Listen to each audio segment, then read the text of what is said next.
your death. Luca told me you were asleep. I sent her away. I wanted to be alone. The stars are so beautiful. What's the matter? Such news. There's been a battle. A great battle at Slivnitsa. A victory.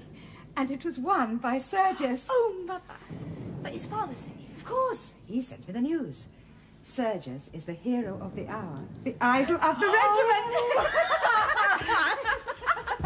Oh, Mummy, tell me about it. How was it? Describe it to me. Oh, you can't guess how splendid it is. A cavalry charge. Think of it, Raina. He defied our Russian commanders, acted without orders, led a charge on his own responsibility, headed it himself, was the first man to sweep through their guns. Can't you see it, Raina? Our gallant, splendid Bulgarians, their swords and eyes flashing, thundering down like an avalanche, scattering the wretched Serbs and the dandified Austrian officers like chaff. And you kept Sergius waiting a year before you'd be betrothed to him. Oh, if you have a drop of Bulgarian blood in your veins, you will worship him when he comes back. Ah, but what will he care for my poor little worship after the acclamations of a whole army of heroes? But no matter. I'm so happy, so proud. Well, it proves that all our ideas were real after all. Our ideas real? What do you mean? Our ideas of what Sergius would do. Our patriotism, our heroic ideals. I sometimes used to doubt whether they're anything but dreams. Oh, what faithless little creatures girls are. When I buckled on Sergius's sword, he looked so noble, it was treason to think of disillusion or humiliation or failure. And yet... Promise me you won't tell him. Don't ask me to keep promises until I know what I'm promising. Well... It came to my head, just as he was holding me in his arms and looking into my eyes, that perhaps we only had our heroic ideals because we were so fond of reading Byron and Pushkin, and because we were so delighted with the opera that season at Bucharest. Real life is so seldom like that. Indeed, never, as I knew it then.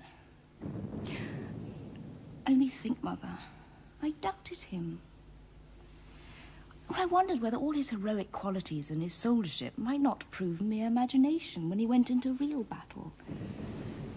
I had an uneasy fear that he might cut a poor figure there beside all those clever officers from the Tsar's court. A poor figure? Shame on you. The Serbs have Austrian officers just as clever as the Russians, but we have beaten them in every battle for all that. Oh, I know. I was only a prosaic little coward. Oh, but to think it's all true. That Sergius is just as splendid and noble as he looks. And the world is really a glorious world for women who can see its glory and men who can act its romance. Oh, what happiness. What unspeakable fulfillment. If you please, madam, all the windows are to be closed and the shutters made fast. They say there may be shooting in the streets. The Serbs are being chased right back through the pass, and they say they may run into the town. Our cavalry will be after them, and our people will be ready for them, you may be sure, now they're running away. I can see that everything is made safe downstairs. I wish our people were not so cruel. What glory is there in killing wretched fugitives? Cruel? Do you suppose they would hesitate to kill you? Or worse? Leave the shutters, Luca, so I can just close them if I hear any noise. Oh, no, my dear, you must leave them fastened. You'd be sure to drop asleep and they would fall open. Make them fast, Luca. Yes, ma'am. Now, don't be anxious about me, Mother. The moment I hear a shot, I shall blow out the candles and roll myself up in bed with my ears well covered. Quite the wisest thing you can do, my love. Good night. Good night. Wish me joy. This is the happiest night of my life. If only there were no fugitives. Go to bed, dear, and don't think of them. Miss Raina, if you would like the shutters open, just give them a push like this. One of them ought to be bolted at the bottom, but the bolt's gone. Thanks, Luca, but we must do as we're told.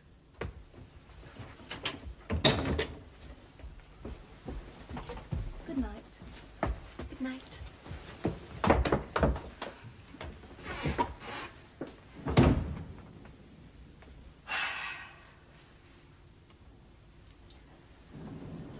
Oh, I shall never be unworthy of you, my soul's hero. Never, never, Never.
Who is that? Shh! Don't call out or you'll be shot.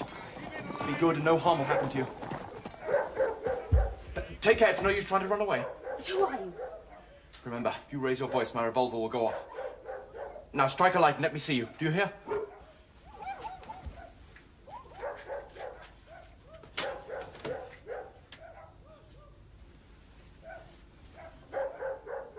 Excuse my disturbing you, but you recognize my uniform? Serb. If I'm caught, I shall be killed. Do you understand that? Yes.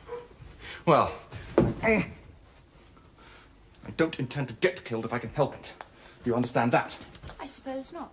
Some soldiers I know are afraid to die. All of them, dear lady, all of them, believe me. It is our duty to live as long as we can. Now, if you raise an alarm... You will shoot me. How do you know, sir, that I am afraid to die? Ah, but suppose I don't shoot you. What then? A lot of your cavalry will burst into this pretty room of yours and slaughter me here like a pig, for I'll fight like a demon. They shan't get me into the street to amuse themselves with.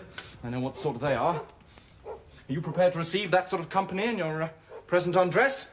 Hardly presentable, eh? Stop! Where are you going? Only to get my cloak. Good idea. I'll wear the cloak, and you'll take care that no one comes in here and sees you without it. This is a better weapon than the revolver, eh? It is not the weapon of a gentleman. It's good enough for a man with only you to stand between him and death. Do you hear? If you're going to bring those blackguards in on me, you shall receive them as you are. Open the door! Open the door! Wake up, William! There's a Petcoff's house. You can't come in here. It's going to be right, Sergeant. My lady, get up. I was round the back just a minute ago, sir. I'm swearing. Well, you'd better get round and check up. No, still. I'm done for. Quick, wrap yourself up. They're coming. Don't mention it. The first man in will find out. Keep out of the way and don't look. It won't last long, but it will not be nice. I'll help you. I'll save you. You can't. I can. I'll hide you.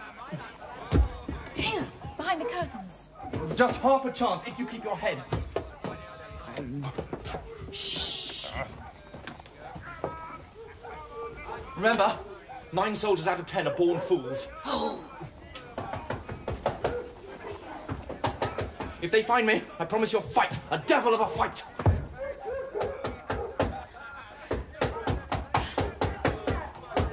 All right. One of these beastly Serbs has been seen climbing up the water pipe to your balcony. Our men want to search for him and they're so wild and drunk and furious. My lady says... They shall not search in here. Why have they been let in? Oh, my darling, are you safe? Have you seen anyone or heard anything? I heard shooting.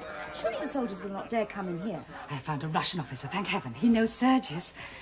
You may come in now, sir. My daughter will receive you. Madam. Good evening, gracious lady. I'm sorry to intrude, but there is a Serb hiding on the balcony. Will you and the gracious lady, your mother, please to withdraw whilst we search? Nonsense, sir. As you can see, there is nobody on the balcony. Well, take care. Cease firing now, you fools! Do you hear? Cease firing, damn you! Would anyone have got in without your knowledge? Were you asleep? No, I'm not going to bed.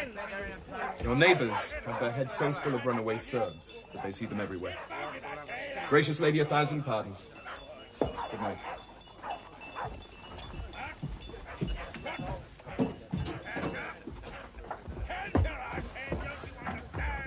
Do not leave my mother, Luca, till the soldiers go away.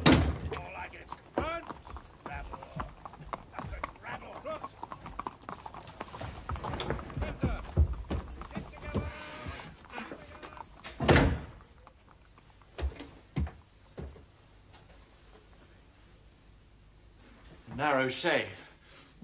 But a miss is as good as a mile. Dear young lady, your servant to the death. I only wish for your sake I had joined the Bulgarian army instead of the other one. I'm not a native Serb.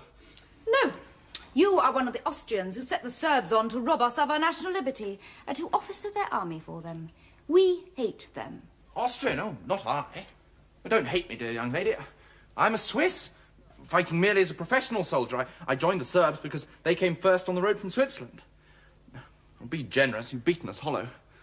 Have I not been generous? Oh, noble, heroic. But I'm not saved yet. This particular rush will soon pass through, but the pursuit will go on all night by fits and starts. I must take my chance to get off in a quiet interval. You don't mind my waiting a minute or two, do you? No, not at all. Won't you sit down? Oh, thanks.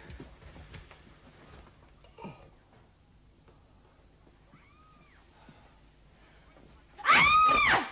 Oh, don't frighten me like that. What is it? Your revolver. It was staring that officer in the face all the time. What an escape. Oh, is that all? I'm sorry to have frightened you. Pray, take this to protect yourself against me. No use, dear lady. There's nothing in it. It's not loaded. Load it, by all means. Oh, I've no ammunition. What use are cartridges in battle? I always carried chocolate instead, and I finished the last cake of that hours ago. Chocolate? Do you stuff your pockets with sweets like a schoolboy, even in the field? Yes. Isn't it contemptible? I wish I had some now. Allow me. I'm sorry, I've eaten them all except these. Oh, you're an angel.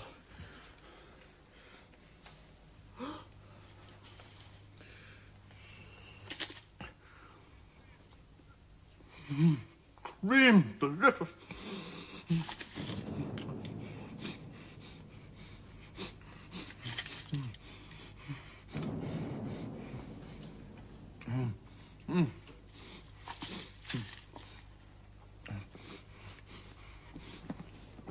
Bless you, dear lady.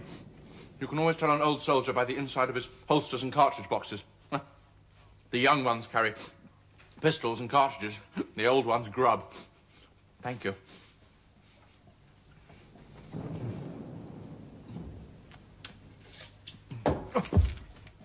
Don't do things so suddenly, gracious lady. It's mean to revenge yourself because I frightened you just now. Frighten me? Do you know, sir, that though I'm only a woman, I think I'm at heart as brave as you. I should think so. You haven't been under fire for 3 days as I have. I can stand 2 days without showing it much, but no man can stand 3 days. I'm as nervous as a mouse. Would you like to see me cry? No. If you would, all you have to do is scold me, just as if I were a little boy and you my nurse. If I were in camp now, they'd play all sorts of tricks on me. I'm sorry. I won't scold you. You must excuse me, but you see, our soldiers are not like that. Oh, yes, they are. There are only two sorts of soldiers, old ones and young ones. I've served 14 years. Half of your fellows never smelt powder before. Why, how is it that you've just beaten us? Sheer ignorance of the art of war, nothing else. Never saw anything so unprofessional in my life. Oh, was it unprofessional to beat you then? Well, come. Is it professional to throw a regiment of cavalry on a battery of machine guns with the dead certainty that if the guns ever go off, not a horse or man will get within 50 yards of the fire? I couldn't believe my eyes when I saw it. Oh, did you see the great cavalry charge? Oh, tell me about it. Describe it to me. You never saw a cavalry charge, did you? Well, how could I? Ah, perhaps not. No, of course not. Well, it's a funny sight. It's like slinging a handful of peas against a window pane. First one comes, then two or three close behind him, then all the rest in a lump. Ah, the first one. The bravest of the brave. You should see the poor devil pulling at his horse. Why should he put at his horse? It's running away with him, of course. And do you suppose the fellow wants to get there before the others and be killed? Well, then they all come. You can tell the young ones by their wildness and slashing. The old ones come bunched up under the #1 guard. They know that they are mere projectiles, that it's no use trying to fight. And the wounds are mostly broken knees from the horses cannoning together. Ugh. But I don't believe the first one is a coward. I know that he is a hero. That's what you'd have said if you'd seen the first man in the charge today. I knew it. Oh, tell me about him. Well, he did it like an operatic tenor. A regular handsome fellow with flashing eyes and lovely moustaches, shouting his battle cry and charging like Don Quixote at the windmills. We did laugh. You dared to laugh? Yes. But then, when the sergeant ran up white as a sheet and told us they'd sent us the wrong ammunition and that we couldn't fire a round for the next 10 minutes, we laughed at the other side of our mouths. I've never felt so sick in my life, though I've been in one or two very tight places. I hadn't even a revolver cartridge, or only chocolate. With no bayonets, nothing. Of course, they just cut us to pieces. And there was Don Quixote, flourishing like a drum major and thinking he'd done the cleverest thing ever known, whereas he ought to be court-martialed. Of all the fools ever let loose on a field of battle, that fellow must be the very maddest. Now, he and his regiment simply committed suicide, only the pistol misfired, that's all. Indeed. Would you know him again if you saw him? Oh, shall I ever forget him?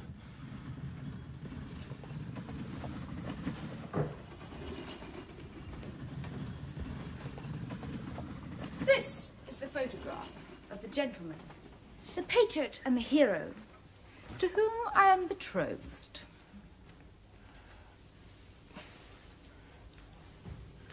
I'm really very sorry. Was it fair to lead me on? Yes, that's Don Quixote, not a doubt of it. Why'd you laugh? No, I didn't laugh, I assure you. At least I didn't mean to, but when I think of him charging the windmills and imagining he was doing the finest thing... Give me back the portrait, sir. Of course, certainly. I'm very sorry.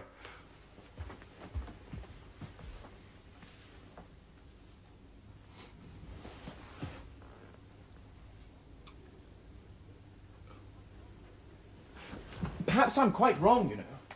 No doubt of it. Most likely, he got wind of the cartridge business somehow and knew it was a safe job.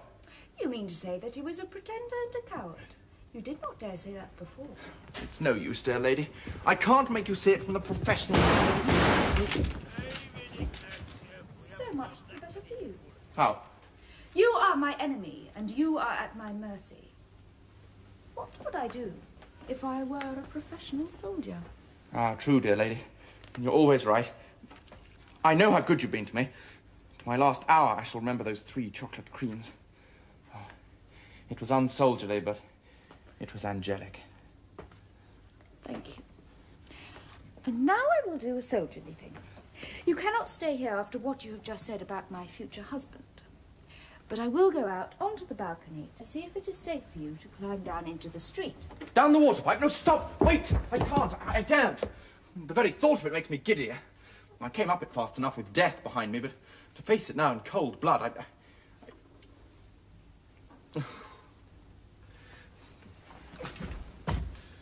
It's no use. I give up. I'm beaten. I'll give the alarm. Come, don't be disheartened. Oh, you are a very poor soldier, aren't you? A chocolate cream soldier.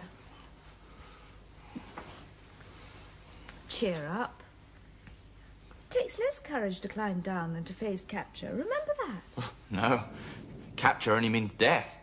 And death is sleep. Oh, sleep, sleep, sleep. Undisturbed sleep. Well, climbing down that pipe means doing something, exerting myself, thinking. Death 10 times over first. Are you as sleepy as all that? I've not had 2 hours undisturbed sleep since I joined. I haven't closed my eyes for 48 hours. What am I to do with you? Of course, I must do something. You see, sleep or no sleep, hunger or no hunger, tired or not tired, you can always do a thing when you know it must be done. Well, that pipe must be got down.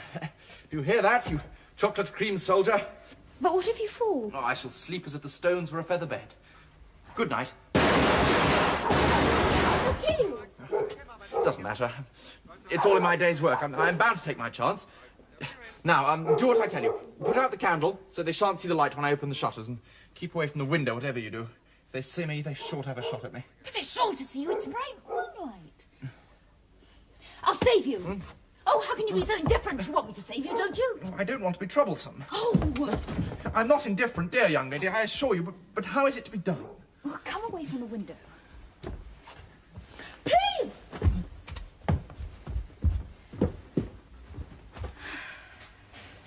Now listen. You must trust to our hospitality. You do not yet know in whose house you are. I am a Petkov. A pet what?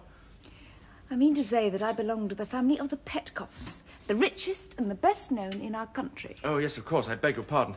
The Petkovs, to be sure. How stupid of me. You know you never heard of them until this moment. How can you stoop to pretend? Oh, forgive me, I'm too tired to think, and well, the change of subject was too much for me. Don't scold me. I'm sorry. I forgot. It might make you cry. Now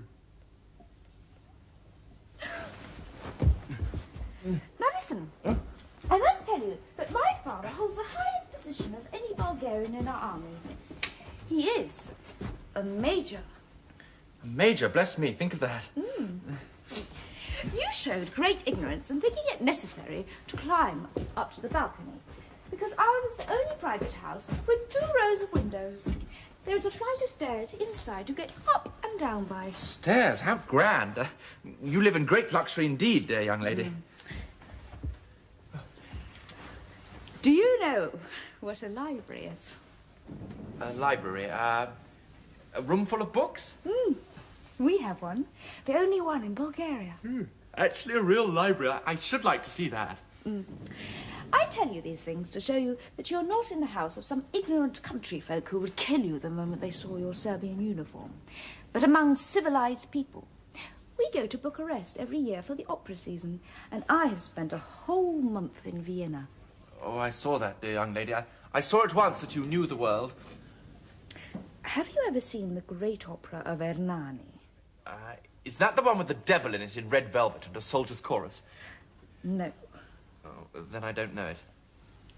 I thought you might have remembered the great scene where Ernani, flying from his foes, just as you are tonight, takes refuge in the castle of his bitterest enemy, a Castilian noble. The noble refuses to give him up. His guest is sacred to him. Have your people got that notion? My mother and I understand that notion, as you call it. And if instead of threatening me with your pistol, you had simply thrown yourself as a fugitive on our hospitality, you would have been as safe as in your father's house. I'm quite sure. Oh, it's useless to try to make you understand. Oh, don't be angry. You see how awkward it would be for me if there were any mistake. My father is a very hospitable man. He keeps 6 hotels, but I couldn't trust him as far as that. What about your father? He is away at Slivnitsa, fighting for his country. I answer for your safety. There is my hand in pledge of it. Will that reassure you? Better not touch my hand, dear young lady. I must have a wash first. That is very nice of you. I can see that you are a gentleman. Eh? You must not think that I'm surprised. Bulgarians of really good standing, people in our position, wash their hands nearly every day. So you can see that I can appreciate your delicacy. You may take my hand.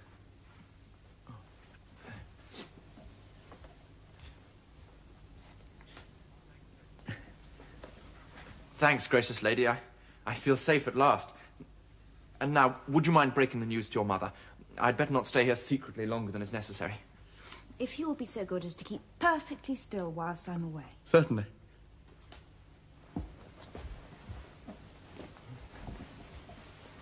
You're not going to sleep, are you? Do hear, wake up, you're falling asleep. Falling asleep? No, not in the least in the world, I assure you. I was only thinking. It's all right, I'm wide awake. Will you please stand up whilst I'm away? Oh, certainly.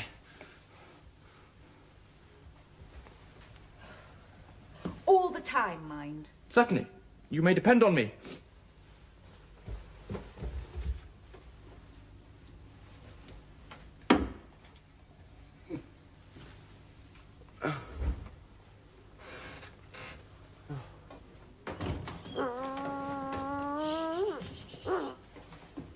Sleep, sleep, sleep. Where am I? That's what I want to know. Where am I?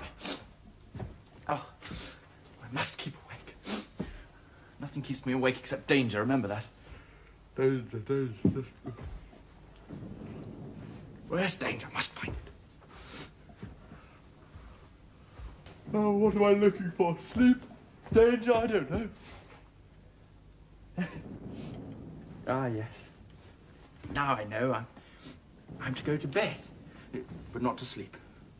Be sure not to sleep because of danger. Not to lie down either, only sit down.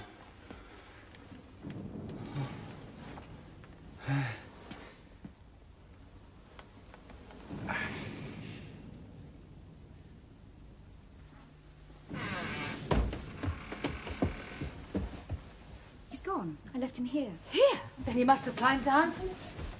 Oh. Fast asleep. The brute! Shh, shh, shh, shh, shh. Sir. Sir. Sir!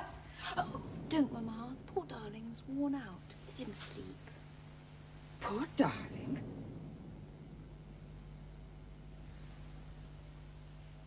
Hyena.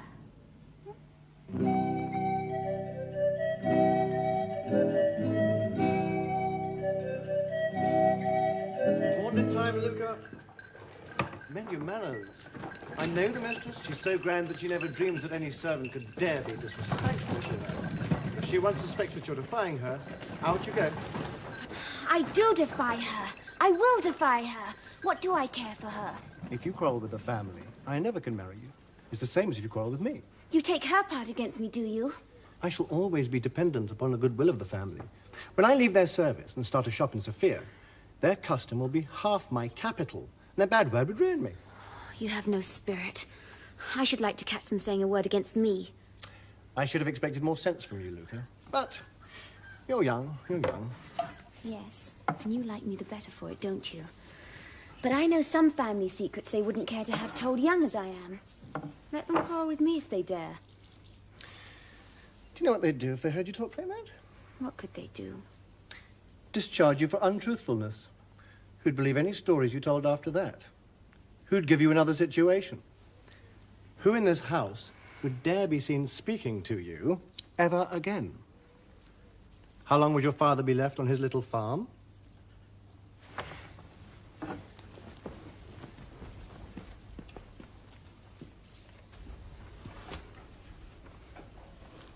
Child, you don't know the power such high people have over the like of you and me when we try to rise out of our poverty against them. Look at me. 10 years in their service. Do you think I know no secrets? I know things about the mistress that she wouldn't have the master know for 1,000 labours. I know things about him that she wouldn't let him hear the last of for 6 months if I blabbed them to her. I know things about Raina that would break off her match with Sergius. How do you know? I never told you. So that's your little secret, is it? I thought it might be something like that. Well, you take my advice. Be respectful, and make the mistress feel that no matter what you know or don't know, she can depend on you to hold your tongue and serve the family faithfully. That's what they like. And that's how you'll make most out of them. You have the soul of a servant, Nicola. Yes. That's the secret of success in service. Master, back from the war. My word for it, Luca, the war's over. Off with you and get some fresh coffee. You will never put the soul of a servant into me. Hey!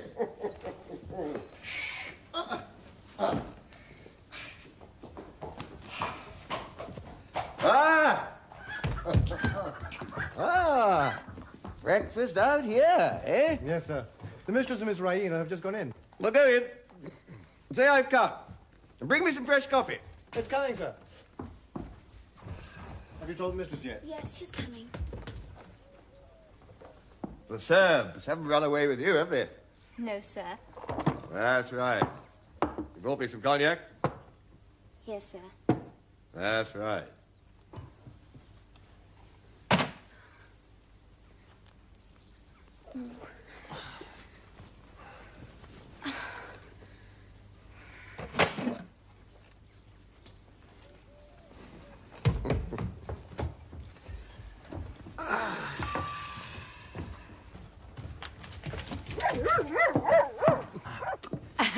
Oh, my dear. What a lovely surprise for us.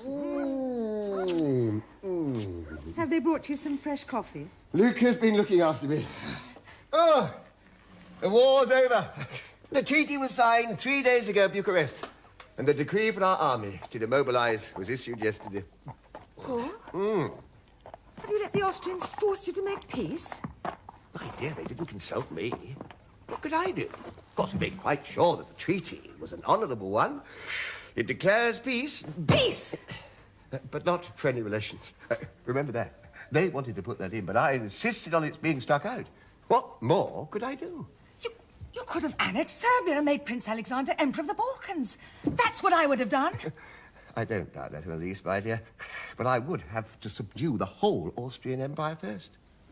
And that would have kept me away from you. And I've missed you greatly.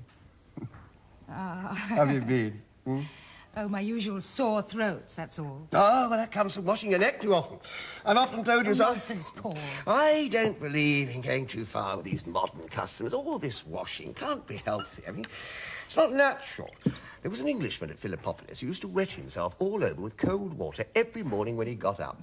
Disgusting. It all comes to the English. I mean, their climate is so dirty, they have to be perpetually washing themselves. My father never had a bath in his life.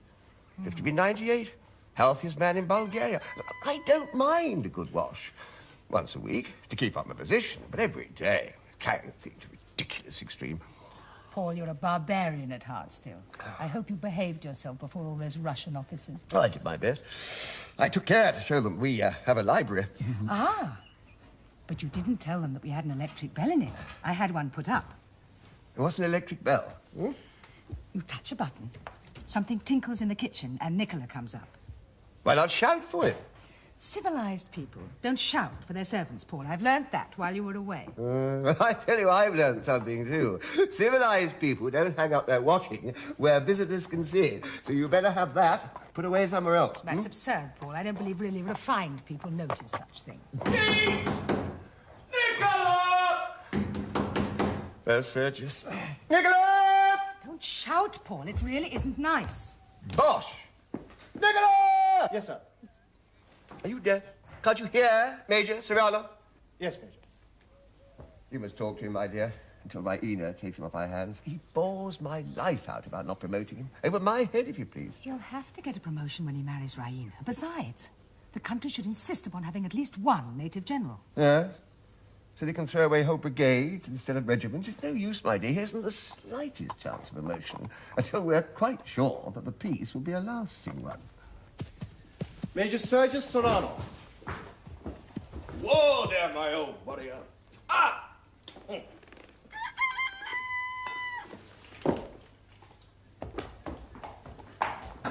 Get on ready, Sergius. Glad to see you. My dear Sergius. My dear mother, if I may call you so. Mother-in-law, Sergius. Mother-in-law. Sit down. Have some coffee. Thank you. None for me. You look superb. The campaign has improved you, Sergius. Everybody here is mad about you. We're all wild with enthusiasm about your magnificent cavalry charge. Madam, it was the cradle and the grave of my military reputation. How so? I won the battle the wrong way while our worthy Russian generals were losing it the right way. In short, I upset their plans and wounded their self-esteem. 2 Cossack colonels had their regiments routed on the most correct principles of scientific warfare. 2 major generals got killed, strictly according to military etiquette. The 2 colonels are now major generals. And I am still a simple major. You shall not remain so, Sergius. The women are on your side, and we shall see that justice is done you. It is too late. I have only waited for the peace to send in my resignation. Your resignation? You must withdraw it. I never withdraw. Who would suppose you would do such a thing? Everyone that knew me, but enough of myself and my affairs. How is Raina? And where is Raina? Raina is here.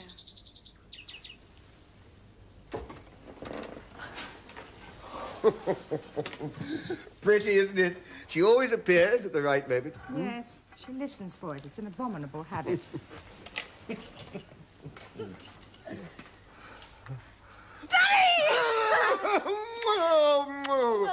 Oh, my little pet. Oh. And so, Sergius, you are no longer a soldier. I am no longer a soldier. Soldiering, my dear madam, is the coward's art of attacking mercilessly when you are strong and keeping out of harm's way when you are weak. That is the whole secret of successful fighting. Get your enemy at a disadvantage and never on any account fight him on equal terms. But they wouldn't let us stand up and make a fair fight of it. But I suppose soldiering is a trade, like any other trade. Precisely. But I have no ambition to shine as a tradesman. So I have taken the advice of that bagman of a captain that settled the exchange of prisoners at Pirot and given it up. What, Sergius? That Swiss fellow? I haven't thought about an exchange since he overreached us about those horses. Well, of course he overreached us. His father was a hotel and livery stable keeper. He owed his first step to his knowledge in horse dealing. Ha! He was a soldier. Every inch a soldier. If only I'd bought those horses for my regiment.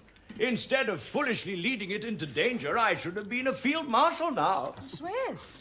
What was he doing in the Serbian army? Well, volunteer, of course, keen on picking up his profession. We wouldn't have been able to begin fighting if these foreigners hadn't shown us how to do it. We knew nothing about it, neither did the Serbs. Are there many Swiss officers in the Serbian army? No, all Austrians, such as all our officers, were Russians. The only Swiss I came across. I never trust a Swiss again. He humbugged us into giving him 50 able-bodied men for 200 worn-out chargers. They weren't even eatable. We were two innocent children in the hands of that consummate soldier, Major. Simply two innocent little children. What was he like? Raina, what a silly question. He was like a commercial traveller in uniform, bourgeois to his boots. Sergius, tell Captain that queer story his friend told us about how he escaped after Slivnitzer. You remember, about his being hid by two women? Oh, yes, quite a romance. He was serving in the very battery that I so unprofessionally charged. Being a thorough soldier, he ran away like the rest of them with our cavalry at his heels. To escape their sabres, he climbed up a water pipe and made his way into the bedroom of a young Bulgarian lady. The young lady was enchanted by his commercial traveller's manners. She very modestly entertained him for an hour or so, and then called in her mother, lest her conduct should appear unmaidenly. The old lady was equally fascinated, and the fugitive was sent on his way in the morning, disguised in an old coat belonging to the master of the house, who was away at the war. Your life in the camp has made you coarse, Sergius. I did not think you would have repeated such a story before me. She's right, Sergius. If such women exist, we should be spared the knowledge of them. Oh, pooh, nonsense. What does it matter? No, Petkov, I was wrong. I beg your pardon. I have behaved abominably. Forgive me, Raina. And you too, madam. The glimpses I have had of the seamy side of life during the last few months have made me cynical, but I should not have brought my cynicism here, Raina, least of all in your presence. I most... Stop the nonsense, Sergius. I've never heard so much fuss about nothing. A soldier's daughter should be able to stand up without flinching to a little strong conversation. Come, it's time for us to get to business. We have to make up our minds about how to get those 3 regiments back to Philippopolis. There's no forage for them on the Sofia route, you see. Now, come along. Paul, can't you spare Sergius for a few moments? Raina's hardly seen him yet. Perhaps I can help settle about the regiments. Impossible, dear madam. Oh, no, You know, you stay, my dear Sergius. There's no hurry. I want a word or two with Paul myself. Now, dear, come and see the electric bell. Am I forgiven?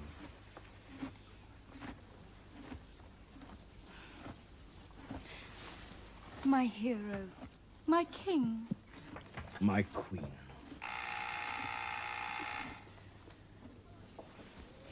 Oh, how I've envied you, Sergius. You've been out in the world, on the field of battle, able to prove yourself there worthy of any woman in the world. Whilst I have had to sit at home, inactive, dreaming, useless, doing nothing that could give me the right to call myself worthy of any man. Dearest, all my deeds have been yours. You have inspired me. I have gone through the war like a knight in a tournament with his lady looking down at him. And you have never been absent from my thoughts for a moment. Sergius, I think we two have found the higher love. When I think of you, I feel I could never do a base deed or think an ignoble thought. My lady and my saint. My lord, my monk. Shh. Let me be the worshipper, dear. You little know how unworthy even the best man is of a girl's pure passion. I trust you. I love you. You will never disappoint me, Sergius. I can't pretend to talk indifferently before her. My heart is too full. I will go and get my hat, and then we can go out until lunchtime. Wouldn't you like that? Be quick. If you are 5 minutes, it will seem like 5 hours.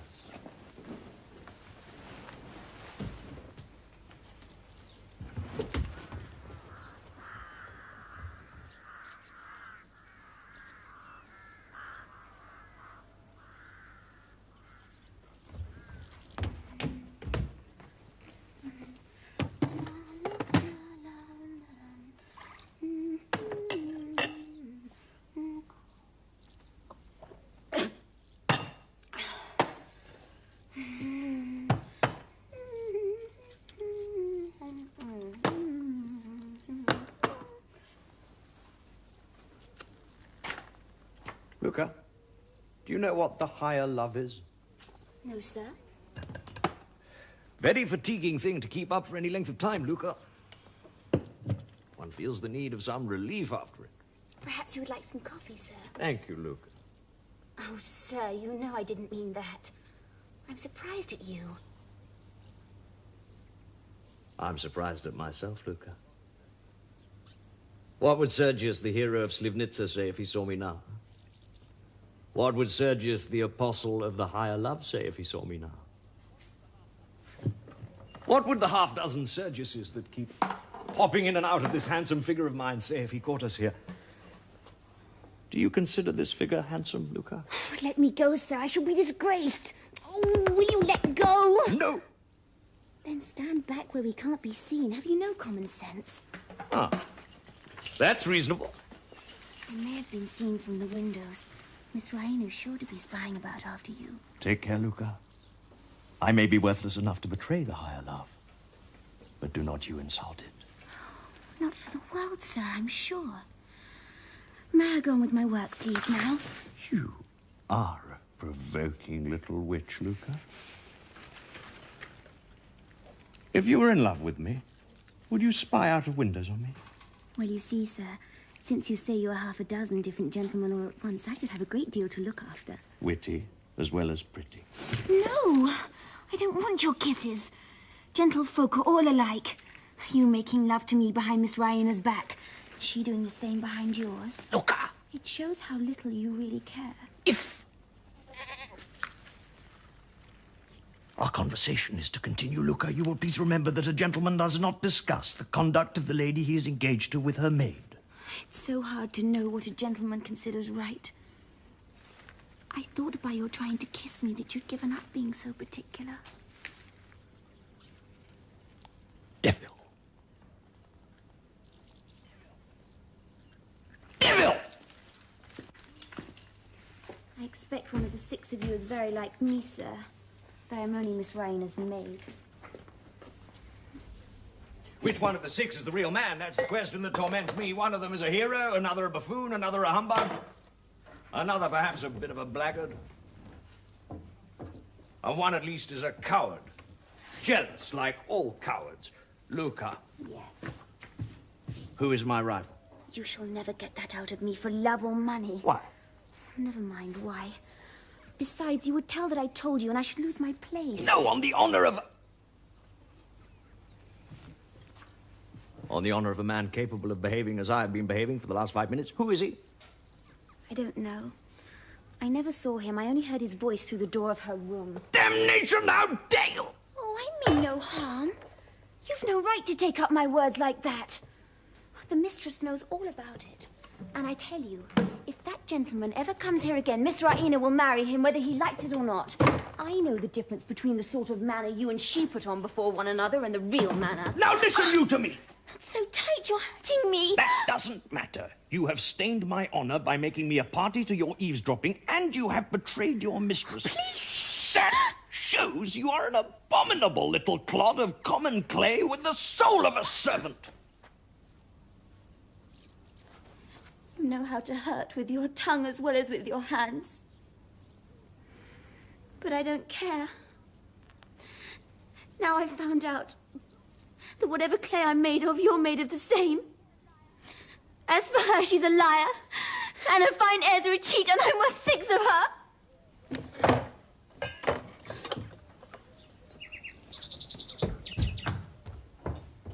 Luca!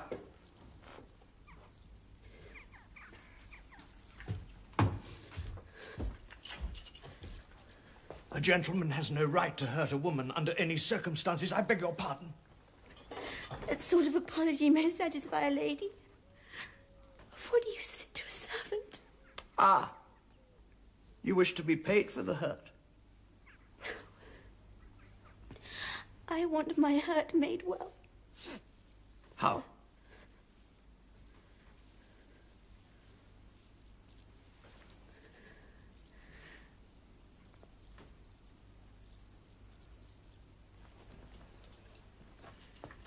Never.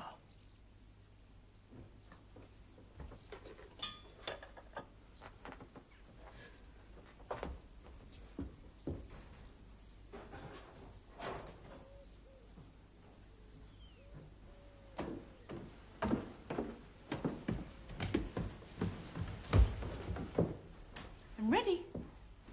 What's the matter? Have you been flirting with Luca? No. Ah. How can you think such a thing? Oh, forgive me, dear. It was only a jest. I'm so happy today. I'm sorry to disturb you, children, but Paul is distracted with the regiment. He doesn't know how to send them to Philippopolis, and he objects to every suggestion of mine. You must come in and help Sergius. He's in here. But we're just going for a walk. I shall not be long. Wait just 5 minutes. I shall wait in full view of the library windows. Be sure you draw Father's attention to me. And if you're a moment longer than 5 minutes, I shall go in and fetch you. Regiments or no regiments. Very well. Ah.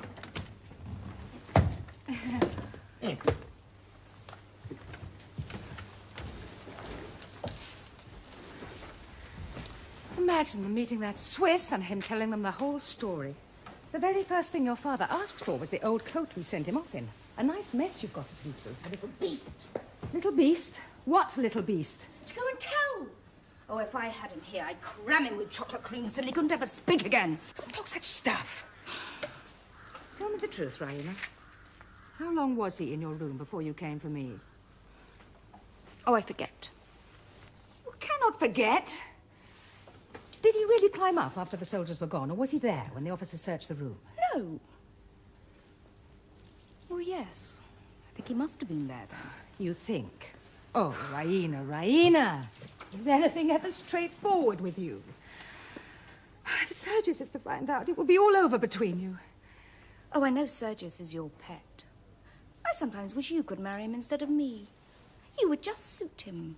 You could pet him and spoil him and mother him to perfection. Well, upon my word. I always feel a longing to do or say something dreadful to him, to shock his propriety, to scandalise the 5 senses out of him. I don't care whether he finds out about the chocolate cream soldier or not. I half hope he may. And what should I be able to tell your father, pray? Oh, poor father, as if he could help himself. Oh, if you were only 10 years younger. There's a gentleman just called, madam. A Serbian officer. Serb?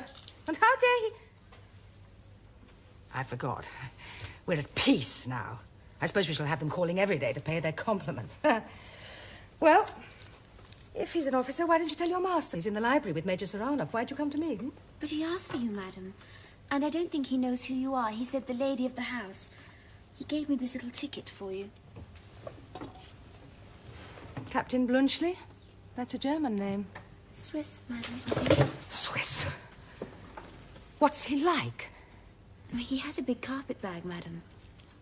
Oh, heavens. He's come to return the coat. Send him away. Say we're not at home, ask him to leave his address, and tell him I'll write to him. No, stop. That will never do. Wait.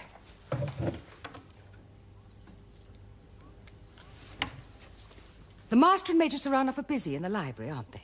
Yes, madam. Bring the gentleman out here at once. Be very polite to him. Don't delay. Here. Leave that here. Go straight back to him. Yes, madam. Luca, Yes, madam. is the library door shut? I think so, madam. If not, shut it as you pass through. Yes, madam. Stop! Tell Nicola to bring his bag here after him. Don't forget. His bag? Yes. Here, as soon as possible. Be quick!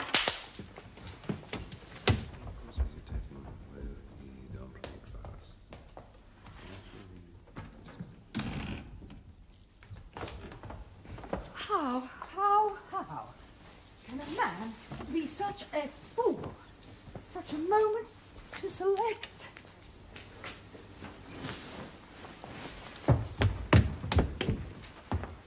Captain Blunchley.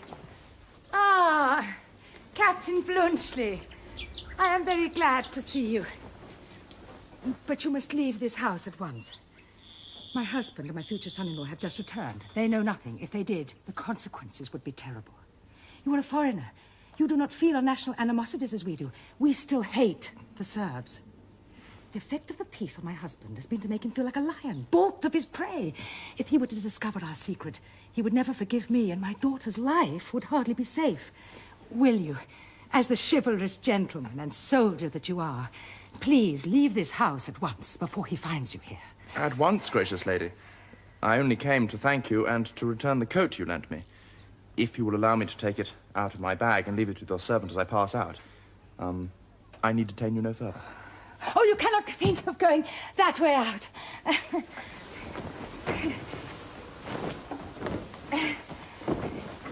This is the shortest way. Many thanks. So glad to have been of service to you. Goodbye. Oh, but my bag. Oh, I will send it on to you. You will leave me your address. Oh, My dear Captain Blunchley, those stupid people of mine thought I was out here instead of in the library. I saw you through the window. I was wondering why you didn't come in. Saranov is with me. Do you remember him, don't you? Hmm? Ah! Welcome! Our friend the enemy. No longer the enemy, happily. I hope you've called us a friend and not about prisoners or horses. oh, quite as a friend, Paul. I was just asking Captain Blunchley to stay to lunch, but he declares he must leave at once. Impossible, Blunchley. We want you here badly. We have to send on 3 cavalry regiments to Philippopolis. We don't in the least know how to do it. Philippopolis. The forage is the trouble, I suppose. That's it. You see, he sees the whole thing at once. I think I can show you how to manage that. Invaluable man, come along! Oh, the chocolate cream soldier. Oh, Ryan, don't you see that we have a guest here, Captain Blunchley? One of our new Serbian friends. Oh, how silly of me. I made a beautiful ornament this morning for the ice pudding, and that stupid Nicola has just put a pile of plates on it and spoilt it. I hope you didn't think that you were the chocolate cream soldier, Captain Blunchley. I can assure you I did. Your explanation was a relief. And since when, pray, have you taken to cooking? Oh, while you were away, it is her latest fancy. And has Nicola taken to drinking? He used to be careful enough. First, he shows Captain Blunchley out there when he knew perfectly well that I was in the library. And then he goes downstairs and breaks Miss Rhina's chocolate soldier. He must be... Are you mad, Nicola? Sir? What do you want that for? My lady's orders, Major. Why, Luca orders, told me... Nicola? Why should I have ordered you to bring Captain Blunchley's luggage out here? What are you thinking of, Nicola? I beg your pardon, Captain, I'm sure. My fault, madam. I hope you'll overlook it. You better slam that bag, too. Don't want Miss Raina's ice pudding. Oh! Begone! You buttered-fingered donkey! Yes, Major. Sergius! He's got on hand well on the way. Oh, black-eye, infernal black. I'll teach him. Sack next Saturday. Doesn't matter. I'll clear out the whole establishment. There. Never mind. I'll have no more nonsense about you going where. You know quite well you don't have to go back to Switzerland yet. Until you do go back, you'll stay with us. Oh, do, Captain Blunchley. Come, Catherine. It's you he's afraid of. Press him and he'll stay. Of course. I shall be only too delighted if Captain Blunchley wishes to stay. He knows my wishes. I'm at Madam's orders. Ah! Well, that settles it. Of course. You see, you must stay. Well, if I must, I must.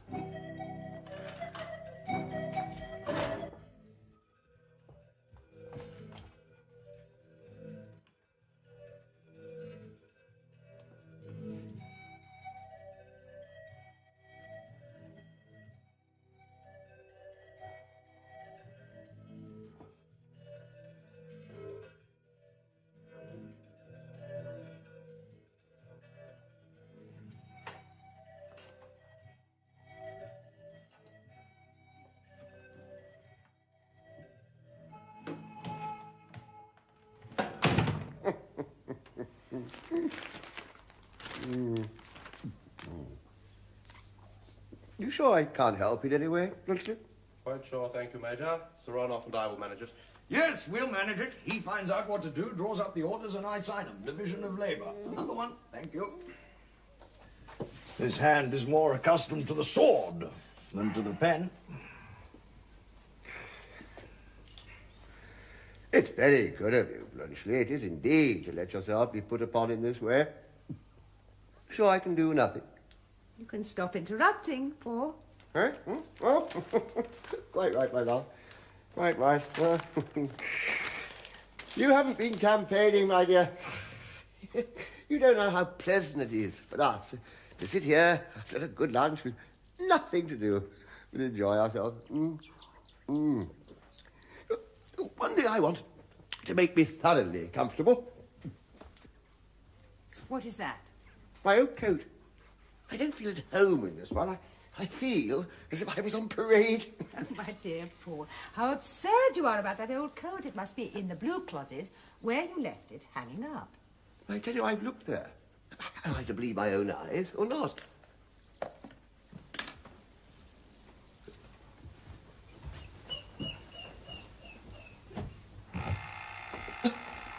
What are you shaying off that electric bell for?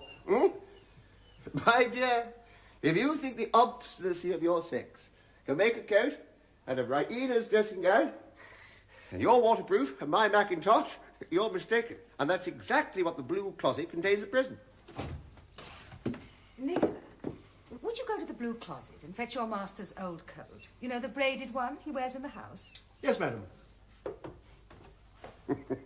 Catherine. Yes, Paul? I bet you any piece of jewellery you like to order from Sophia against a week's housekeeping money that the coat isn't there. Done. Oh, oh, here's an opportunity for some sport.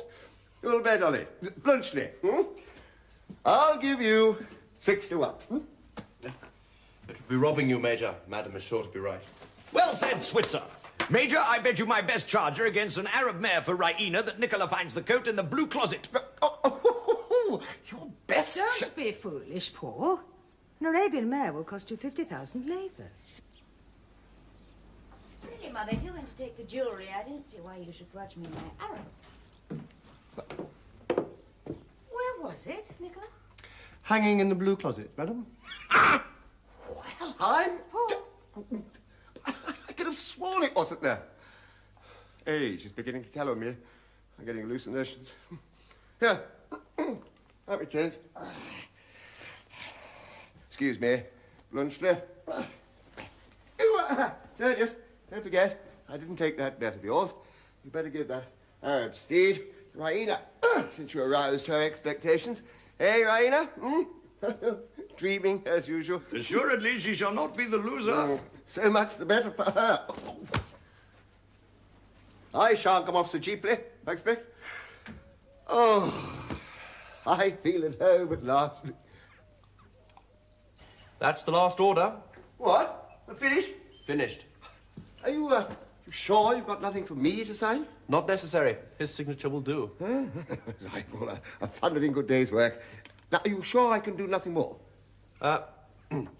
You had better both see the fellows that are to take these. Pack them off at once, and show them that I've marked on the orders the time they should hand them in by. Tell them that if they stop to drink or tell stories, if they're 5 minutes late, they'll have the skin taken off their backs. I'll say so. And if one of them is man enough to spit in my face for insulting him, I'll buy his discharge and give him a pension. Huh. Just see that he talks to them properly, Major, will you? Quite right, Blunchley, quite right. Well, Sergius, by the by, Catherine, you better come too. They'll be far more frightened of you than of me. I dare say I had better. You would only splutter at them.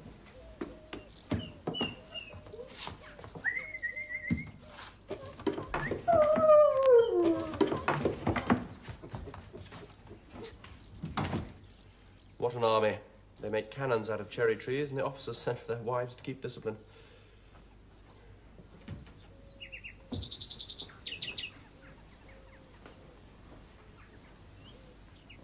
You look ever so much nicer than when we last met.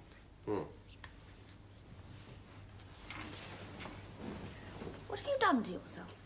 Oh, wash, brush, good night's sleep and breakfast, that's all. Did you get back safely that morning? Quite, thanks. Were they angry at you for running away from Sergius's charge? No, they were glad, because they'd all just run away themselves. Must have made a lovely story, all that about me and my room. Oh, capital story. But I only told it to one of them, a particular friend. On whose discretion you could absolutely rely. Absolutely. He told it all to my father and Sergius the day you exchanged the prisons. No, you don't mean that, do you? I do indeed, but they don't know it was in this house you took refuge. If Sergius knew, he would challenge you and kill you in a duel. Bless me. Then don't tell him. Oh, please be serious, Captain Blunchley. Can you not realize what it is to me to deceive him? I want to be quite perfect with Sergius. No smallness, no meanness, no deceit.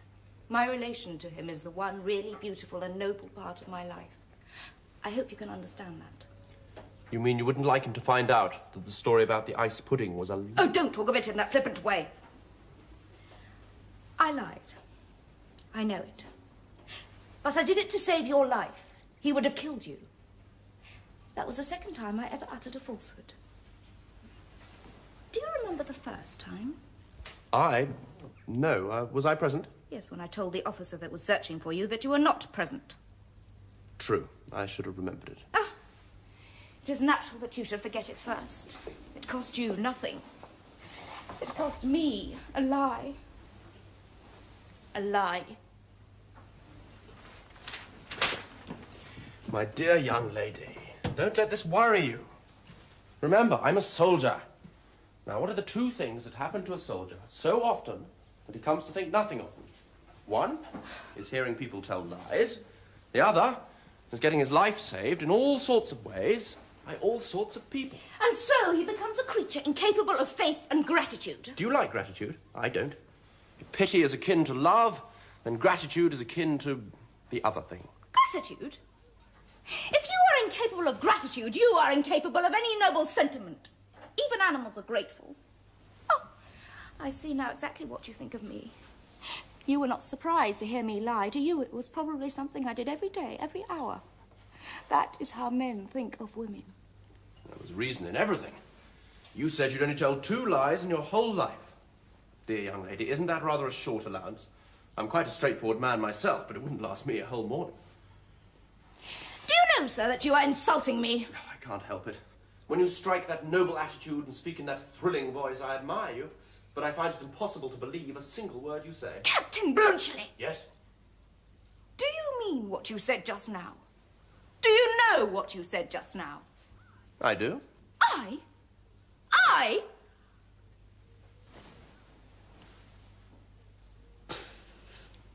How did you find me out? Instinct, dear young lady. Instinct and experience of the world. Do you know, you're the first man I ever met who didn't take me seriously. You mean, don't you, that I'm the first man who has ever taken you quite seriously? Yes. I suppose I do mean that.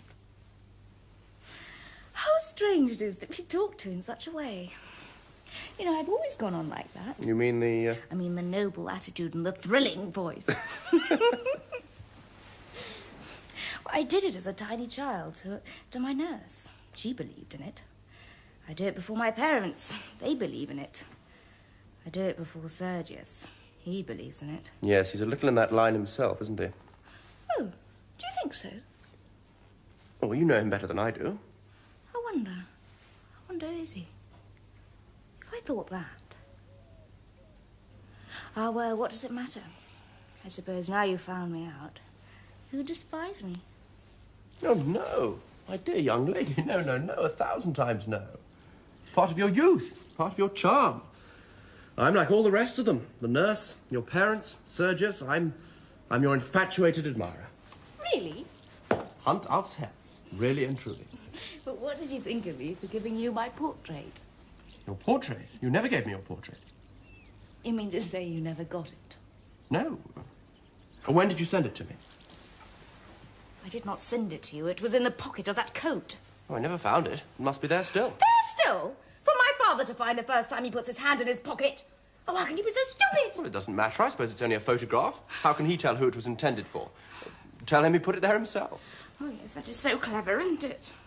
Oh, what am I going to do? Ah, I see. You wrote something on it. That was rash. Oh, to have done such a thing for you, who care no more except to laugh at me. Are you sure nobody has touched it? Well, I can't be quite sure. I couldn't carry it about with me all the time. One can't take much luggage on active service. So what did you do with it? When I got through to Pirot, I had to put it into safekeeping somehow. I thought of the railway cloakroom, but that's the surest place to get looted in modern warfare. So, I pawned it. Pawned it? I know it doesn't sound very nice, but it was much the safest plan. I redeemed it the day before yesterday. Well, heaven only knows whether the pawnbroker cleared out the pockets or not. You have a low shopkeeping mind. You think of things that would never come into a gentleman's head. That's the Swiss national character, dear lady. Oh. I wish I'd never met you.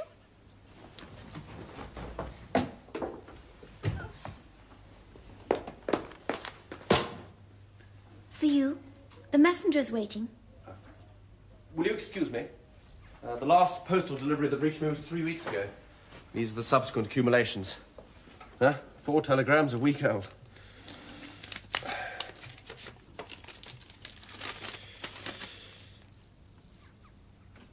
Oh. Bad news.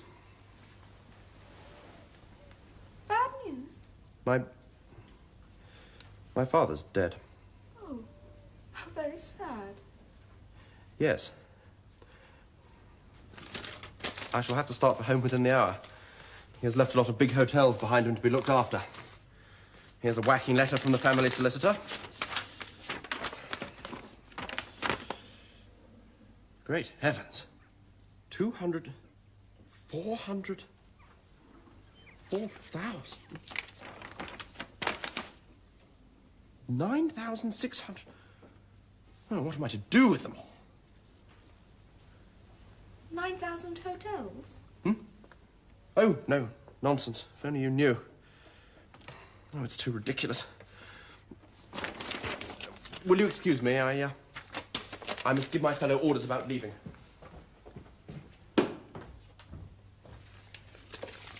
He's not much heart, that Swiss. He's not a word of grief for his poor father. Grief? A man who's been doing nothing but killing people for years. What does he care? What does any soldier care? Major Saranov has been fighting too, and he has plenty of heart left.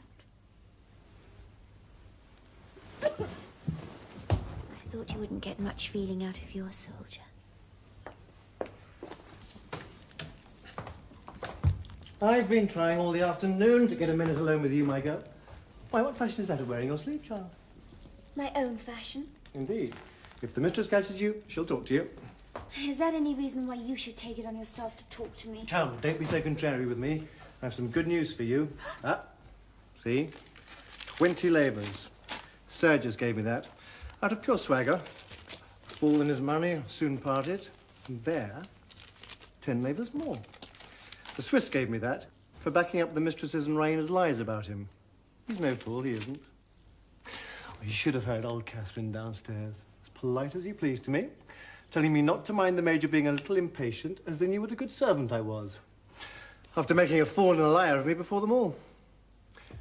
The 20 shall go to our savings, and you shall have the 10 to spend, if you'll only talk to me so as to remind me that I'm a human being.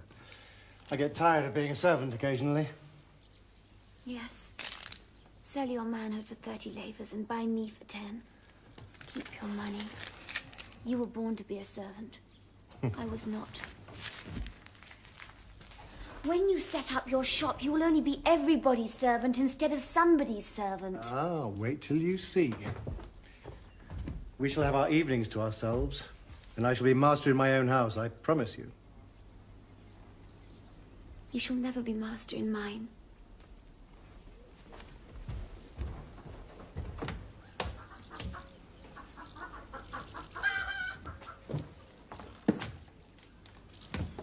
You have a great ambition in you, Luca.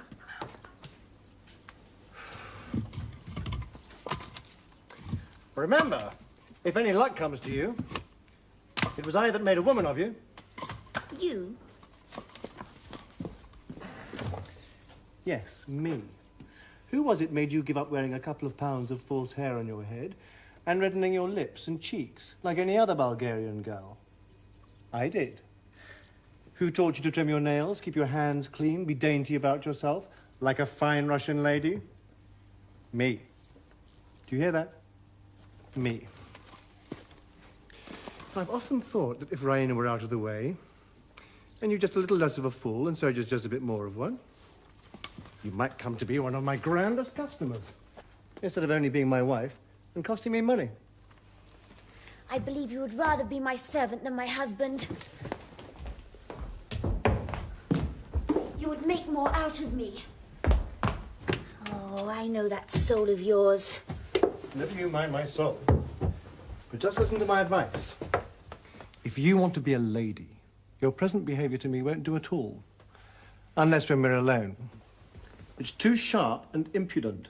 And impudence is a sort of familiarity. It shows affection for me. And don't you try being high and mighty with me either. You're like all country girls. You think it's genteel to treat a servant the way I treat a stable boy. It's only your ignorance, and don't you forget it.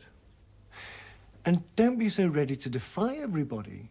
Act as if you expected to have your own way, not as if you expected to be ordered about. The way to get on as a lady is the same as the way to get on as a servant. You've got to know your place. That's the secret of it. And you may depend on me to know my place if you get promoted. Think it over, my girl. I'll stand by you. One servant should always stand by another. Oh, I must behave in my own way. You take all the courage out of me with your cold-blooded wisdom. Put those logs on the fire. That's the sort of thing you understand. This means probably want some food, right, sir?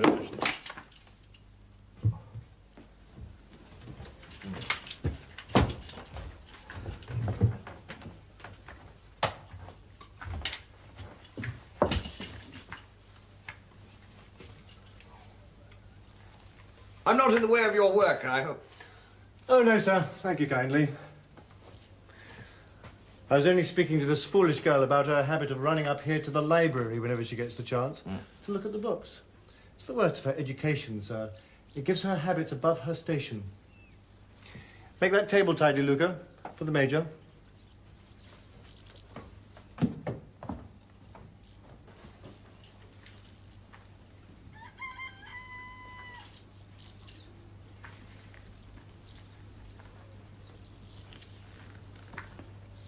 Let me see, is there a mark there? Does it hurt? Yes. Shall I cure it? No. You cannot cure it now. Sure. Don't trifle with me, please. An officer should not trifle with a servant. That was no trifle, Luca. Oh. Are you sorry? I am never sorry. I wish I could believe a man could be as unlike a woman as that. I wonder, are you really a brave man? Yes, I am a brave man. My heart jumped like a woman's at the first shot. But I found in the charge that I was brave, yes. That at least is real about me. Did you find in the charge that the men whose fathers are poor like mine were any less brave than the men who are rich like you? Not a bit. They all slashed and yelled and cursed like heroes. Pshaw, the courage to rage and kill is cheap. My English bull terrier has as much of that sort of courage as the whole of the Bulgarian nation and the whole of the Russian nation at its back. But he still lets my groom thrash him all the same, don't you? Ah, that's your soldier all over. No, Luca, your poor men can cut throats, but they're afraid of their officers. They put up with insults and blows. They stand by and see one another punished like children, aye, and help to do it when they're ordered. And the officers, well, I'm an officer. Oh, give me the man that will defy to the death any power on earth or in heaven that sets itself up against his own will and conscience. He alone is the brave man. How easy it is to talk. Men never seem to grow up. They all have schoolboys' ideas. You don't know what true courage is. Indeed. I am willing to be instructed. Look at me. How much am I allowed to have my own will? I have to get your room ready for you, to sweep and dust, to fetch and carry. How could that degrade me if it did not degrade you to have it done for you? But if I were Empress of Russia, above everyone in the world, then, though according to you I could show no courage at all, you should see. You should see.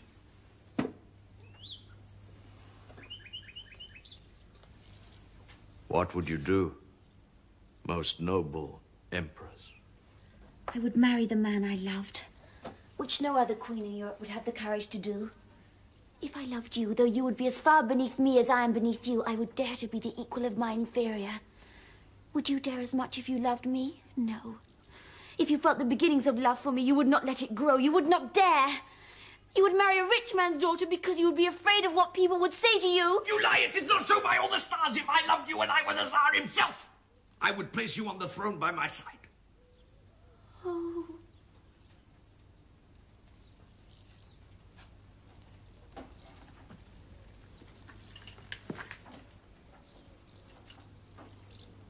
You know that I love another woman.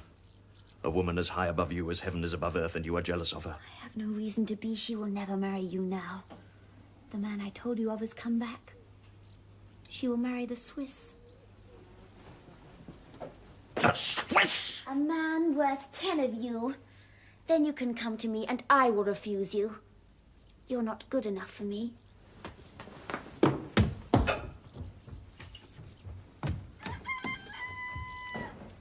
I will kill the Swiss!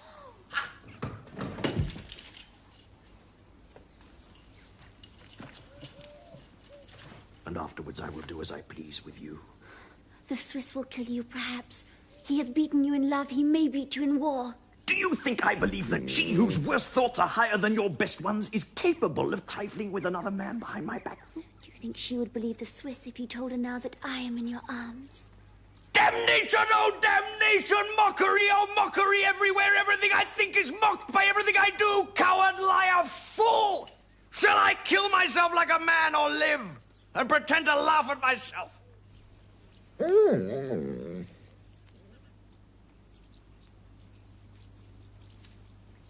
Luca, Remember, you belong to me.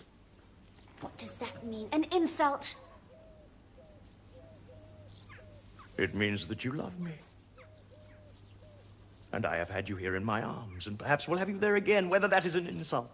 I neither know nor care. Take it as you please. But I will not be a coward and a trifler. If I choose to love you, I dare marry you in spite of all Bulgaria. If these hands ever touch you again, they shall touch my affianced bride. Oh. We shall see whether you dare keep your word. And take care. I will not wait long. Yes, we shall see. And you will await my pleasure.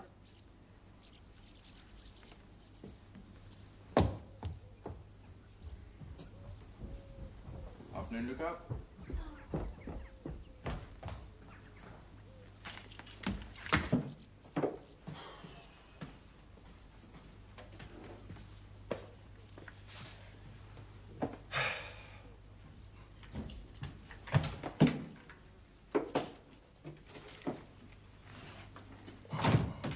Captain Blunchley. That's a remarkable-looking young woman.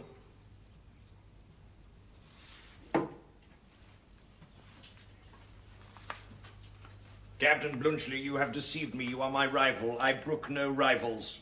At 6 o'clock, I shall be in the drilling ground on the Klissura Road, alone on horseback with my saber. Do you understand? Oh, thank you. That's a cavalryman's proposal. I'm in the artillery, and I have the choice of weapons. If I come, I shall bring a machine gun. And there shall be no mistake about the cartridges this time. Take care, sir. It is not our custom in Bulgaria to allow invitations of that kind to be trifled with. Pooh, don't talk to me about Bulgaria. You don't know what fighting is. But have it your own way. Bring your saber along. I'll meet you. Well said, Switzer! Shall I lend you my best horse? No, damn your horse. Thank you all the same, my dear fellow. I shall fight you on foot. Horseback's too dangerous. I don't want to kill you if I can help it. I've heard what Captain Gbshaw has said, Sergius. You are going to fight. Why?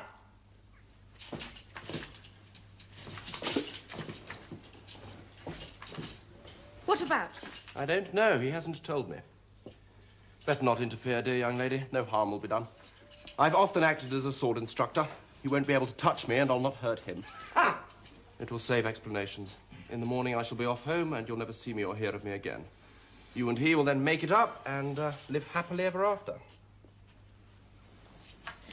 Never said I wanted to see you again. Ah! That is a confession. What do you mean? You love that man? Sergius. You allow him to make love to you behind my back just as you treat me as your affianced husband behind his, Captain Blunchley. You knew our relations and you have deceived me. It is for that I call you to account.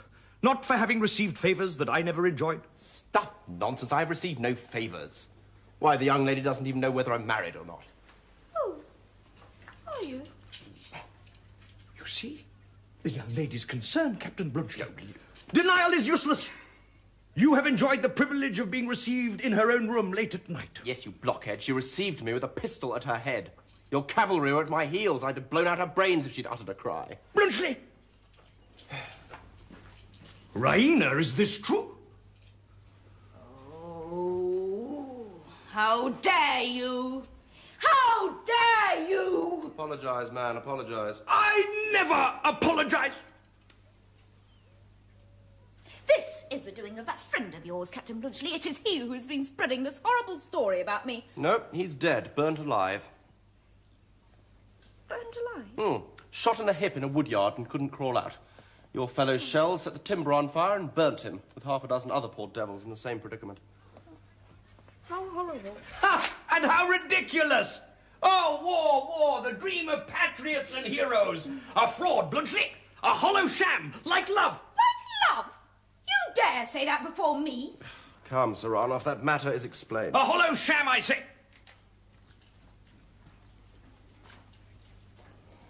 Would you have come back here if nothing had gone between you except at the muzzle of your pistol? Raina is mistaken about your friend who was burnt. He was not my informant. Who then? Ah, Luca, my maid. were with her this morning, all that time after... Oh, what sort of God is this I've been worshipping? Do you know, I looked out of the window this morning as I went upstairs to have another sight of my hero. And I saw something I did not understand then. You were making love to her. You saw that? Only too well. Raina, our romance is shattered. Life's a farce. You see? He's found himself out now. Blunchley, I have allowed you to call me a blockhead. You may now call me a coward as well. I refuse to fight you. Do you know why? No. But it doesn't matter. I didn't ask the reason when you cried on, and I don't ask the reason now that you cry off. I'm a professional soldier. I fight when I have to, and I'm very glad to get out of it when I haven't to. You're only an amateur. You think fighting's an amusement. Well, you shall hear my reason all the same. My professional.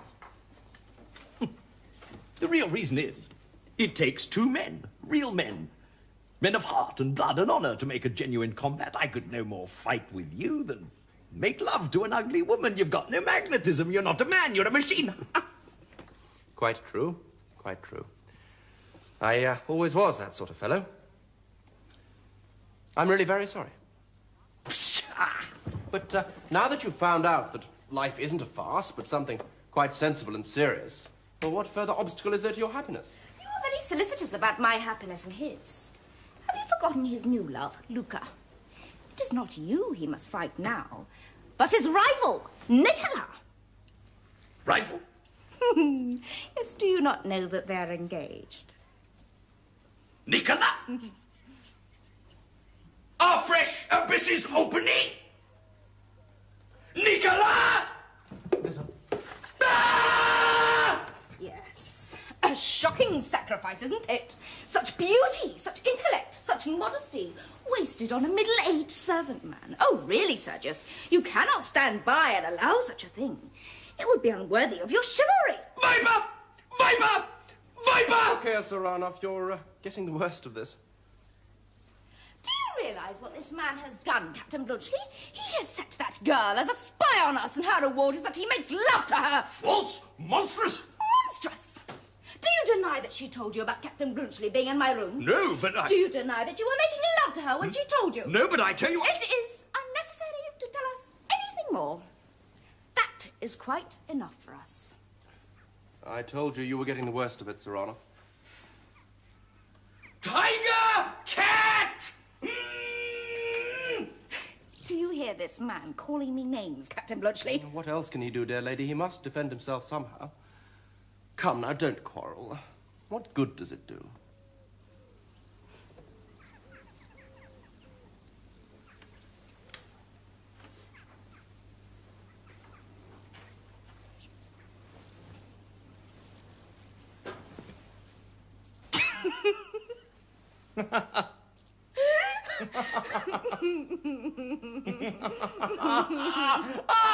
Engaged to Nicola! Oh!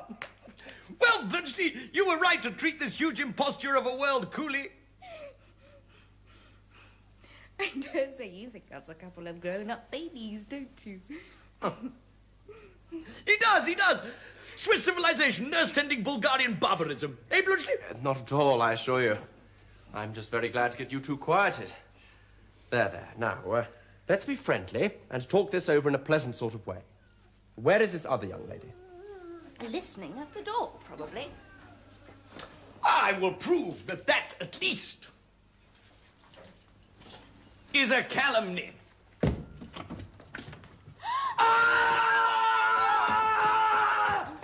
Judge her, Blunchley! You, the cool, impartial man, judge the eavesdropper! Oh, I mustn't judge her. I once listened to myself outside a tent when there was a mutiny brewing. It's all a question of the degree of provocation. My life was at stake. My love was at stake. I am not ashamed. Your love? Your curiosity, you mean? My love, stronger than anything you can feel, even for your chocolate cream soldier. What does that mean? It means... Oh, I remember the ice pudding, a paltry taunt girl. Excuse my shirt sleeves, gentlemen. Right, you know, somebody has been wearing that coat of mine. Somebody with a differently shaped back. Hmm? It's all burst open at the sleeves. Your mother is mending it. And we should make haste. I shall catch cold.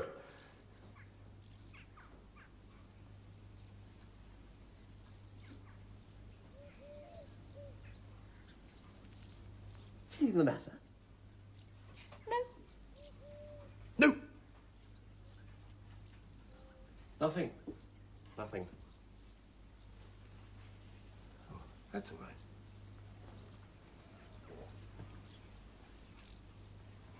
Anything the matter, Luca? No, sir. That's all right. Go to your mistress and pass my coat like a good girl, will you? Here it is, Papa. Give it to me, Nicola. And do you put some more wood on the fire? Oh, going to be very good to poor old Papa just for one day after his return from the wars, eh? Now, how could you say that to me, Oh, Papa? just a joke, my little one. Give me a kiss. Now give me my coat. No. I'm going to put it on for you. Turn your back. There.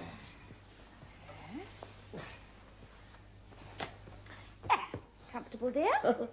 Right, my little love, right? I found something funny. What's the meaning of the... Hello. I could have sworn. I wonder what... Ah, your mother's taken it. Taken what? Your photograph with an inscription. By Ina, to her chocolate cream soldier, a souvenir. There's more to this than meets the eye. And I'm going to find it out. Nicola. Sir? Did you spoil any pastry of Miss Raina's this morning? You heard Miss Raina say that I did, sir. I know that, you idiot. Was it true? I'm sure Miss Raina is incapable of saying anything that is not true, sir. Are you? Then I'm not. Come. Do you think I don't see it all? Sergius, you're the chocolate cream soldier, aren't you? I? A chocolate cream soldier? Certainly not.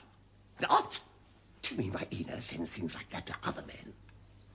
The world is not such an innocent place as we used to think it, Petkoff. It's all right, Major. I'm the chocolate cream soldier. The gracious young lady saved my life by giving me chocolate creams when I was starving. Shall I ever forget their flavour? My late friend Stoltz told you the story at Pirot. I was the fugitive. Sergius, do you remember how these two women went on this morning when we mentioned it? Ah. Oh. You're a nice young woman, aren't you? Major Saranov has changed his mind. And I did not know that Captain Blunchley was married when I wrote that on the photograph. I'm not married. You said you were. I did not. I positively did not. I never was married in my life. Raina, will you kindly inform me, if I'm not asking too much, which of these gentlemen you are engaged to? To neither of them. This young lady is the object of Major Saranov's affections at present. Luca? Sergius, are you mad? This girl's engaged to Nicola. I beg your pardon, sir. There is a mistake. Luca is not engaged to me. Not engaged to you, you scoundrel. Well, you had 25 labours from me on the day of your betrothal. And this girl had a gilt bracelet for Miss Raina. We gave it out so, sir, but it was only to give Luca protection. Oh, she had a soul above her station, and I have been no more than her confidential servant. I intend, as you know, sir, to set up a shop later on in Sofia, and I look forward to her custom and recommendation, should she marry into the nobility. Well, This is either the finest heroism or the most crawling baseness. Which is it, Blunchley? Never mind whether it's heroism or baseness. Nicola's the ablest man I've met in Bulgaria. I'll make him manager of a hotel if he can speak French and German. I have been insulted by everyone here. You set them the example. You owe me an apology. It's no use. He never apologizes. Not to you, his equal and his enemy. To me, his poor servant. He will not refuse to apologize.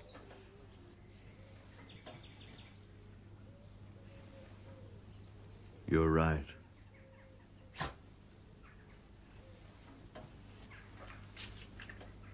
forgive me. I forgive you. That touch makes me your affianced wife. Ah! I forgot that. You can withdraw if you like. I... Withdraw? Never. You belong to me.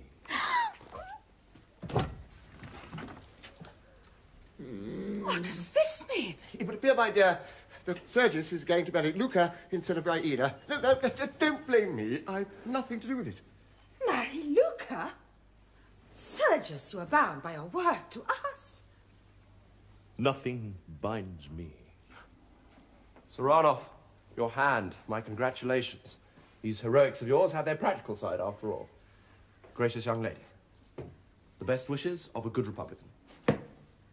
Luca, you've been telling stories. I have done Raina no harm. Raina? I have a right to call her Raina. She calls me Luca. I told Major Saranov she would never marry him if the Swiss gentleman came back. I thought you were fonder of him than of Sergius. You know best whether I was right. What nonsense. I assure you, my dear Major, my dear Madam, the gracious young lady simply saved my life, nothing else. She never cared 2 straws for me. Why, bless my heart and soul, look at the gracious young lady and look at me. She, rich, young, beautiful, with her imagination full of fairy princes and noble natures and cavalry charges and goodness knows what.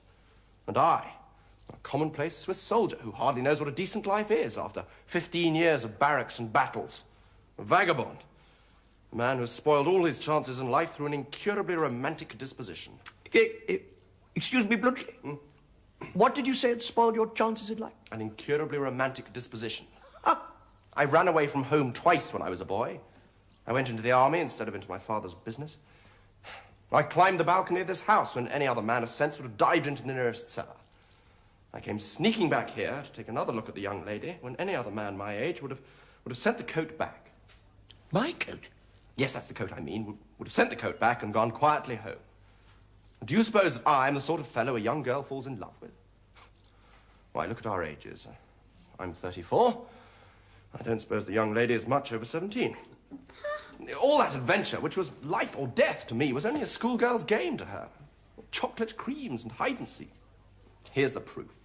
Now I ask you, would a woman who took the affair seriously have sent me this and written on it, Raina, to her chocolate cream soldier, a souvenir? That's what I was looking for. How the deuce did it get there? I have put everything right, I hope, gracious young lady. I quite agree with your account of yourself. You are a romantic idiot. Next time, I hope you will know the difference between a schoolgirl of 17 and a woman of 23. 23? Bluntschli, my one last belief is gone. Your sagacity is a fraud like everything else. You've less sense even than I. 23. 23. In that case, Major Petkov, I beg to propose formally to become a suitor for your daughter's hand in place of Major Saranov, retired. You dare! If you were 23 when you said those things to me this afternoon, I shall take them seriously. I doubt, sir, whether you quite realise my daughter's position, or that of Major Sergius Saranov, whose place you propose to take.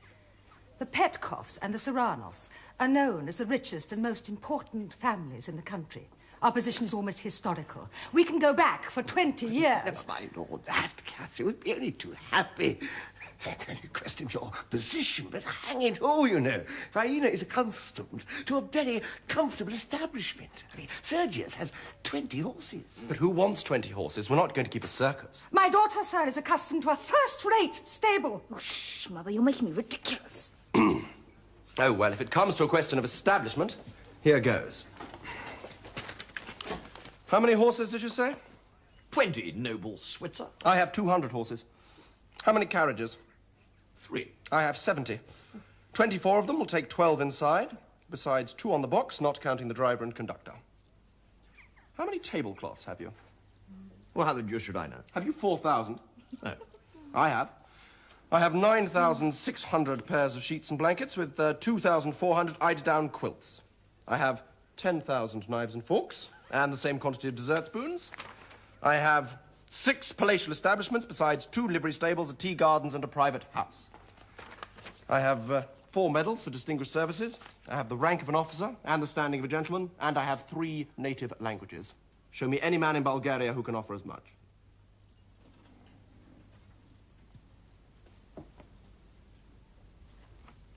Are you the Emperor of Switzerland? My rank is the highest known in Switzerland. I am a free citizen. In that case, Captain Blunchley, since you are my daughter's choice... He's not. I shall not stand in the way of her happiness. That is Major Petkoff's feeling also. Oh, I should say so. 200 horses? Whew! What says the lady? The lady says he can keep his tablecloths and his omnibuses. I'm not here to be sold to the highest bidder. I won't take that answer. I appealed to you as a fugitive, a beggar, and a starving man. You accepted me.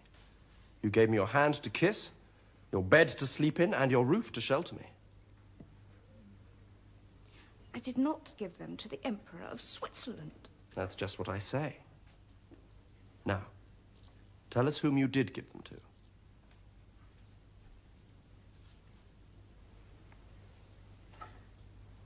To my chocolate cream soldier. That'll do. Thank you.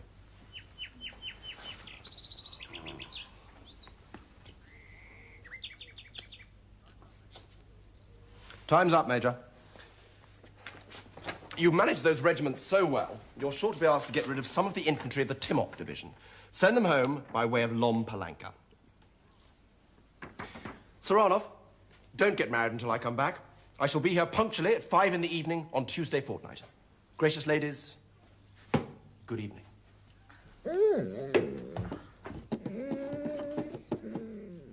What a man! Is he a man?